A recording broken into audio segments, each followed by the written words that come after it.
AirPods Pro 3 disconnecting from Android devices is a common issue due to Bluetooth protocol differences and Apple's ecosystem focus. While basic pairing works, features like spatial audio often fail. A 2025 survey shows 34% of Android users experience weekly disconnects. Immediately try these quick fixes. First, forget the AirPods in your Android's Bluetooth settings and repair them, ensuring you grant location and media access permissions during setup. Next, disable battery optimization for your Bluetooth and/or AirPods app in Android settings to prevent the system from aggressively killing the connection. Finally, a simple reset of your AirPods can resolve a majority of issues. Hold the setup button on the case for 15 seconds until the light flashes amber, then repair. If disconnects persist, optimize your Bluetooth codec. Android defaults to AAC, but some devices support higher quality codecs like LDAC.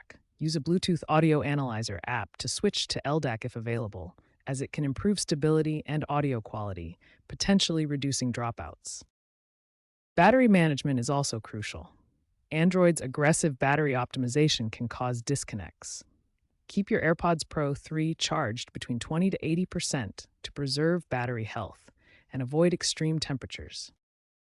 Regularly cleaning the charging contacts on both the AirPods and the case can also improve connection reliability. If the problem persists, check for firmware updates for both your Android device and, if possible, your AirPods via a paired iOS device, as these updates often include Bluetooth stability improvements.